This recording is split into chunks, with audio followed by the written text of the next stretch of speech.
നമസ്കാരം. കോൺഗ്രസിനും UDF-നും ഉണ്ടായിട്ടുള്ള ഈ ഇലക്ഷനിലെ വൻ വിജയം കേരളത്തിലെ ജനങ്ങളുടെ മതേതര സ്വഭാവത്തിന് മാത്രമല്ല, അതേപോലെ അഴിമതിക്കും അനീതിക്കും എതിരെയുള്ള ഒരു വിധിയെഴുത്ത് കൂടിയാണ് നടന്നിട്ടുള്ളത്.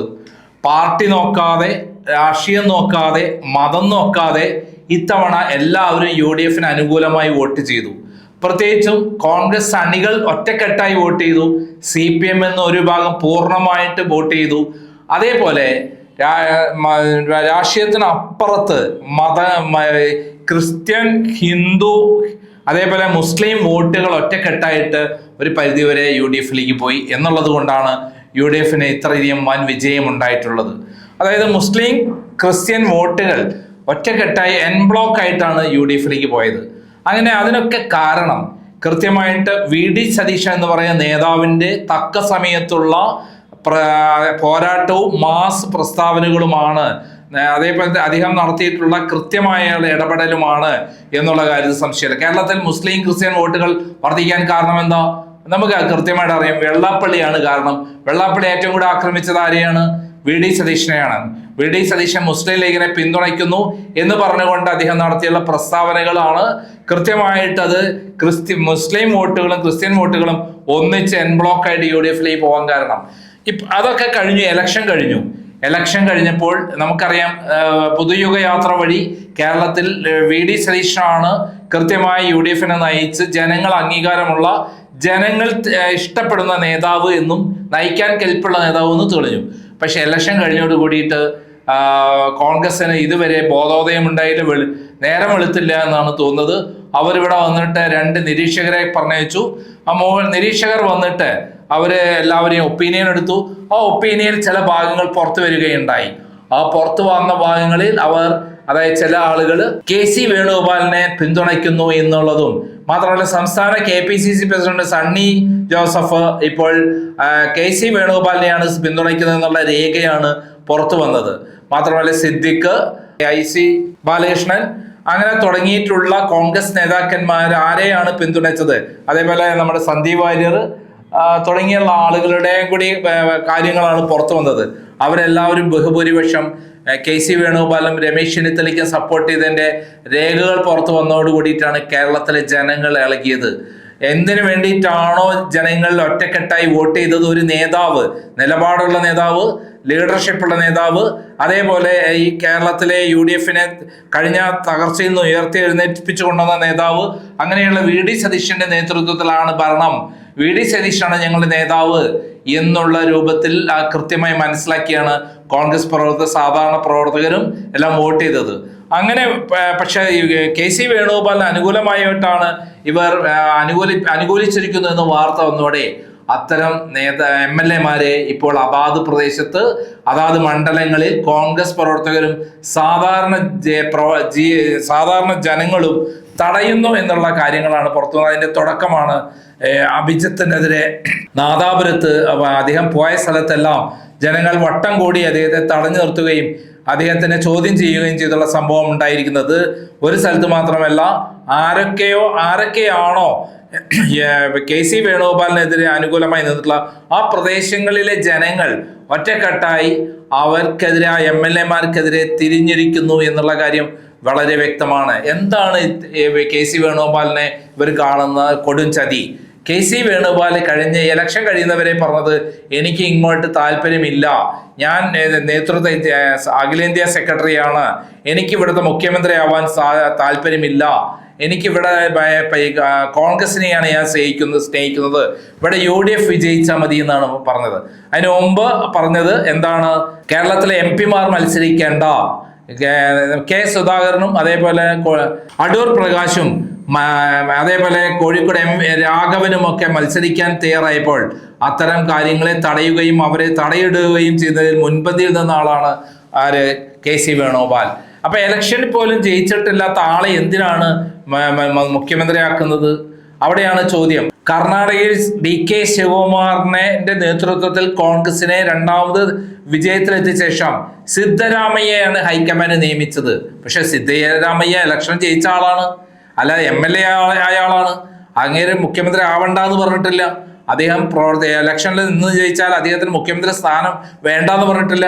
ഇവിടെ KC വേണുഗോപാൽ കൃത്യമായി എനിക്ക് മുഖ്യമന്ത്രി സ്ഥാനം വേണ്ട, അതേപോലെ MP-യുമാണ് അദ്ദേഹം അടുത്ത കടമ്പ എന്ത് വേണം?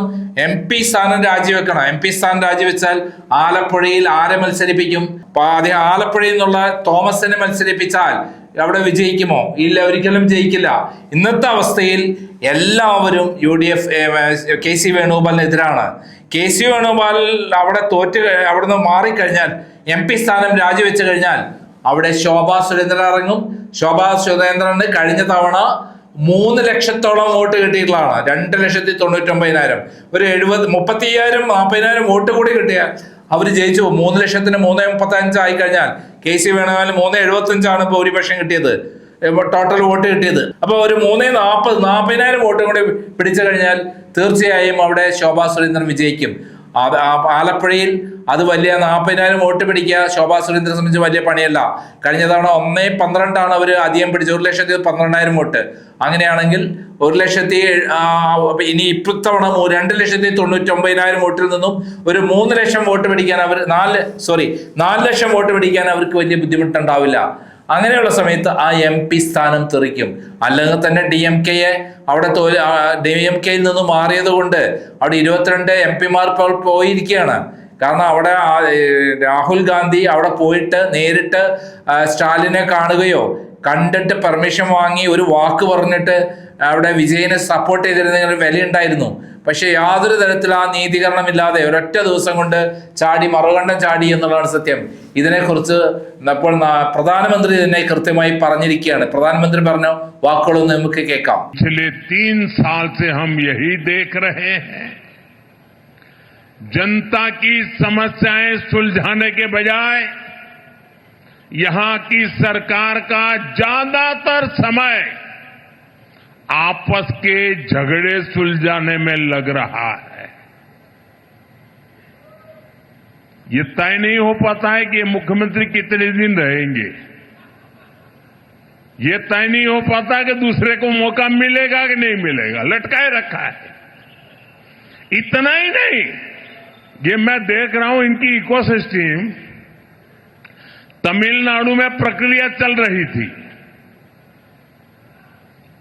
और इनकी इकोसिस्टम दिल्ली में बैठे बैठे देश को गुमराह करते थे कि देखो 4 तारीख को नतीजे आ गए, 5 हो गई, 6 हो गई, 7 हो गई, 8 हो गई, तमिलनाडु में सरकार नहीं बन रही है। अरे भाई, केरल में तो पूर्ण बहुमत है, वहां तो बना लो। കേട്ടല്ലോ, പ്രധാനമന്ത്രി കേരളത്തെ കൃത്യമായി നോക്കുന്നുണ്ട്. കേരളത്തിൽ എന്തുകൊണ്ടാണ് ഇവിടെ മുഖ്യമന്ത്രിയായിട്ട് സത്യപ്രതിജ്ഞ ചെയ്യാത്തത്? ഇത്രയധികം ശക്തമായ മുന്നേറ്റം നടത്തി അധികാരത്തിലെത്തിയ ശേഷം ഇതുവരെ മുഖ്യമന്ത്രിയെ തെരഞ്ഞെടുത്തില്ല പറഞ്ഞാൽ അത് കൃത്യമായി ജനങ്ങളുടെ വികാരം കൃത്യമായി ഇവിടെ വലിയ ഇഷ്യൂ ഉണ്ടെന്നും മുഖ്യമന്ത്രിയായിട്ട് VD സതീശനെ നിർത്താതെ KC വേണുഗോപാലിനെയാണ് നിർത്തിയെങ്കിൽ ഇവിടെ വലിയ അടി നടക്കുമെന്നും ജനങ്ങൾ മാറി ചിന്തിക്കുമെന്നും കൃത്യമായ അറിവുള്ള പ്രധാനമന്ത്രി നേരത്തെ തന്നെ ചൂണ്ടലിട്ടിരിക്കുകയാണ്. അതായത് കൃത്യമായി കോൺഗ്രസ്സുകാരുടെ വികാരം, ശക്തമായ വികാരമാണ് കേരളത്തിലുള്ളത്. ആ ശക്തമായ വികാരത്തിനനുസരിച്ചിട്ട് BJP ഒത്തു പ്രവർത്തിച്ചാൽ അടുത്ത തവണ 3 സീറ്റിൽ വിജയിച്ചുള്ള BJP-യെ 71 സീറ്റിലേക്ക് വിജയിപ്പിക്കാൻ അവർക്ക് കഴിയും. മുമ്പ് 3 സീറ്റിൽ മാത്രമാണ് ഇന്ത്യയിൽ BJP ഉണ്ടായിരുന്നത്. പിന്നീട് അവർ ഭരണത്തിൽ എത്തുകയുണ്ടായി. അത് നമുക്കറിയുന്ന ചരിത്രമാണ്. തകർന്നു തരിപ്പണമായി 3 പേർ മാത്രം വിജയിച്ചിരുന്ന ഇന്ത്യയിൽ BJP വിജയിച്ചിരുന്നത് പിന്നീട് ഭരണത്തിലെത്തിക്കാൻ BJP-ക്ക് കഴിയുമെങ്കിൽ കേരളത്തിൽ 3 MLA-മാരുണ്ടെങ്കിൽ ബാക്കി ഇന്ന് കേരളത്തിലെ ശക്തമായ വികാരം ഹൈക്കമാൻഡ് തലകുത്തനെ ചിന്തിക്കുന്നു. KC വേണുഗോപാലിനെ അനർഹമായിട്ട് ഇവിടെ വാഴിക്കാൻ ശ്രമിക്കുന്നു. അത് രാഹുൽ ഗാന്ധിയും അതേപോലെ ഹൈക്കമാൻഡുമാണ് അതിന്റെ പിന്നിലുള്ളത് എന്ന് കൃത്യമായി അറിയുന്ന, ഹൈക്കമാൻഡിലെ ഓരോ രഹസ്യങ്ങളും അപ്പോൾ അറിയുന്ന നരേന്ദ്രമോദി നേരത്തെ തന്നെ ഇട്ട ചൂണ്ടലിട്ടിരിക്കുകയാണ്. ഇവിടെ ഒരു മുഖ്യമന്ത്രി സ്ഥാനത്തേക്കുള്ള കാര്യങ്ങൾ നടന്നിട്ടില്ല. അതായത് ഇവിടെ കേരളത്തിൽ കൃത്യമായി ഒരു വലിയ തരംഗമുണ്ടാക്കിയിട്ടും വലിയ കൊടുങ്കാറ്റുണ്ടായിട്ടും അതിന് നേതൃത്വം കൊടുത്ത ആളെ വെട്ടിമാറ്റിയിട്ടാണ് ഇപ്പോൾ KC വേണുഗോപാലിനെ വാഴിക്കാൻ ശ്രമിക്കുന്നത്. അങ്ങനെയുള്ള സന്ദർഭത്തിൽ തീർച്ചയായും നരേന്ദ്രമോദി തന്നെ നേരിട്ടിറങ്ങി ഇവിടെ ഒരു വെല്ലുവിളിയായിട്ട് ഇറങ്ങുകയും 2 ഇലക്ഷനിലും, അതായത് MP സ്ഥാനം രാജിവെച്ചാൽ ആ ഇലക്ഷനിൽ, അതേപോലെ മുഖ്യമന്ത്രിയായിട്ടുള്ള അദ്ദേഹം മത്സരിക്കുന്ന ഇലക്ഷനിലും അദ്ദേഹത്തെ തോൽപ്പിക്കാനുള്ള എല്ലാ പണികളും എടുക്കും. അങ്ങനെ വരുമ്പോൾ കേരളത്തിലെ കോൺഗ്രസ് പെട്ടെന്നായിരിക്കും തകർച്ചയിലേക്ക് പോകുക. ഇത് കൃത്യമായി അറിയുന്ന, ഇതുവരെ ചെയ്ത് പരിചയമുള്ള നരേന്ദ്രമോദി കൃത്യമായിട്ട് തന്നെയാണ് അങ്ങനെ ഒരു പ്രസ്താവന ഇറക്കിയത്. നമ്മൾ ആ പ്രസ്താവന കേട്ടല്ലോ. അതോടൊപ്പം തന്നെ ഇപ്പൊ ഏറ്റവും പ്രധാനപ്പെട്ട പ്രശ്നം എന്താണ്? MLA-മാർക്ക് സ്വന്തം മണ്ഡലത്തിലേക്ക് ഇറങ്ങാൻ പറ്റാത്ത അവസ്ഥയായിരിക്കുന്നു. അതായത് KC വേണുഗോപാലിനെ സപ്പോർട്ട് ചെയ്തിട്ടുള്ള MLA-മാരെ തെരുവിൽ തടയുന്ന ഒരവസ്ഥയിലേക്ക് കേരളം മാറിക്കൊണ്ടിരിക്കുന്നു എന്നുള്ള വാർത്തകളാണ് എല്ലാ മേഖലകളിൽ നിന്ന് പറയുന്നത്. നമുക്കറിയാം, റോജി ജോൺ നല്ലൊരു നേതാവാണ്, നല്ലൊരു MLA ആണ്, ആ നാടിനെ സ്നേഹിക്കുന്ന MLA ആണ്. ഞാൻ അദ്ദേഹത്തെ ഇന്റർവ്യൂ നടത്തിയിട്ടുണ്ട്, അദ്ദേഹം സപ്പോർട്ട് ചെയ്തിട്ടുണ്ട്. പക്ഷെ ഇപ്പോൾ ആ മണ്ഡലത്തിൽ മുഴുവൻ, ഈവൻ ഒരു ബൂത്ത് തലത്തിൽ പോലും ഇപ്പോഴുണ്ടായിട്ടുള്ള വലിയ പ്രചരണങ്ങളിൽ, അതായത് പ്രതിഷേധ പ്രകടനങ്ങളിൽ അവിടെ ആ ഏരിയ മുഴുവൻ ഇളകി എന്നുള്ളതാണ് നമുക്കറിയുന്നത്. ഇതേപോലെ ഓരോ മണ്ഡലങ്ങളിലും KC വേണുഗോപാലിനെ എവിടെയൊക്കെ സപ്പോർട്ട് ചെയ്തിട്ടുണ്ടോ അവിടെ എല്ലാം തന്നെ ജനങ്ങൾ, പ്രത്യേകിച്ച് കോൺഗ്രസിന്റെ പ്രവർത്തകർ ശക്തമായി വികാരം പ്രകടിപ്പിച്ചുകൊണ്ട് രംഗപ്രവേശം ഇവരെ തടഞ്ഞു വെക്കുന്നു, പൊതുപരിപാടികളെ ഇവരെ തടയുന്നു എന്നുള്ള വാർത്തകളാണ് വരുന്നത്. ഇത് ചെറിയൊരു കാര്യമായി കാണേണ്ട ക്രമസമാധാന പ്രശ്നമായി തന്നെ വളരാൻ സാധ്യതയുണ്ട്. കേരളത്തിലെ MLA-മാർക്ക്, KC വേണുഗോപാലിനെ പിന്തുണച്ചുള്ള MLA-മാർക്ക് നിരത്തിലേക്ക് പുറത്തേക്ക് ഇറങ്ങാൻ പറ്റാത്ത ഒരവസ്ഥ വന്നിരിക്കുന്നു എന്നുള്ളതാണ്. കോൺഗ്രസിന്റെ സാധാരണ പ്രവർത്തകർ പറയുന്നത്, ഞങ്ങൾ VD സതീശനെ കണ്ടിട്ടാണ് ഇവിടെ വോട്ട് ചെയ്തിട്ടുള്ളത്, VD സതീശനാണ് ഞങ്ങളുടെ നയിച്ചിട്ടുള്ളത്, VD സതീശന് നിലപാടുള്ള നേതാവാണ്, അദ്ദേഹത്തിന്റെ പ്രവർത്തനം വഴിയാണ് 5 കൊല്ലം കൊണ്ട് ഇവിടെ ഭരണത്തിലെത്തിയിട്ടുള്ളത്. അത്തരം സന്ദർഭത്തിൽ അദ്ദേഹത്തെ വെട്ടിമാറ്റി, നീതി ഇല്ലാതെ അദ്ദേഹത്തോട് വളരെ നീതിരഹിതമായി വെട്ടിമാറ്റി അദ്ദേഹത്തിന് പകരം KC വേണുഗോപാലിനെ ഇറക്കിക്കഴിഞ്ഞാൽ ഞങ്ങൾ ഇവിടുത്തെ MLA-മാരെ തടയും, ഞങ്ങൾക്ക് ഇങ്ങനെ ഒരു MLA വേണ്ട എന്നുള്ള ഡിക്ലെയർ ചെയ്യാണ് പലതരത്തും. ഇത് വലിയ തോതിലുള്ള പ്രശ്നമായി മാറിയിരിക്കുന്നു എന്ന് തന്നെയാണ് കേന്ദ്ര നേതൃത്വത്തിന് ഇപ്പോൾ നിരീക്ഷകർ റിപ്പോർട്ട് സമർപ്പിച്ചു എന്നുള്ള വാർത്ത പുറത്തു വന്നിരിക്കുന്നത്. അതായത് നിരീക്ഷകർ ഈ കാര്യങ്ങൾ കേരളത്തിൽ അവര് ചില ഷാഡോ ആളുകളെ കൊണ്ട് കൃത്യമായി അന്വേഷിപ്പിച്ച് ഈ വലിയ തോതിലുള്ള ഇത്തരത്തിലുള്ള പ്രശ്നങ്ങൾ കേരളത്തിൽ നിൽക്കുന്നുണ്ട്. KC വേണുഗോപാലിനെ പേടിച്ച് സപ്പോർട്ട് ചെയ്തിട്ടുള്ള ആ സ്ഥലങ്ങളിലെല്ലാം, മണ്ഡലങ്ങളിലെല്ലാം അവർക്ക് പുറത്തേക്ക് ഇറങ്ങാൻ പറ്റാത്ത അവസ്ഥ വന്നിരിക്കുന്നു എന്ന് കൃത്യമായി നിരീക്ഷകർ ഡൽഹിയിൽ റിപ്പോർട്ട് ചെയ്തിരിക്കുന്നു. അത് വലിയ ക്രമസമാധാന പ്രശ്നമായി മാറാൻ സാധ്യതയുണ്ട്. കോൺഗ്രസിൽ വലിയ ഭിന്നിപ്പ് ഉണ്ടാവാൻ സാധ്യതയുണ്ട്. അങ്ങനെ ആയി കഴിഞ്ഞാൽ ഭരിക്കാൻ കഴിയില്ല. പകരം VD സതീശനെ തന്നെയാണ് മുഖ്യമന്ത്രിയായി കാണേണ്ടത്. അതല്ല എങ്കിൽ പ്രശ്നമായി തീരുമെന്നുള്ള റിപ്പോർട്ടും കൊടുത്തിരിക്കുന്നു എന്നുള്ള വാർത്തകളും പുറത്തു വരികയാണ്. എന്തായാലും KC വേണുഗോപാലിന് അനുകൂലമുള്ള ഹൈക്കമാൻഡിന്റെ തീരുമാനത്തെ വലിയ തരത്തിൽ ഇത് സ്വാധീനിക്കും എന്നത് തന്നെയാണ് കരുതുന്നത്. അതിന് പകരമായി രാഹുൽ ഗാന്ധി തലതിരിഞ്ഞ നിലപാടെടുത്താൽ കേരളത്തിൽ അത് വലിയ തിരിച്ചടിയായി മാറും എന്നുള്ള കാര്യത്തിൽ സംശയമില്ല.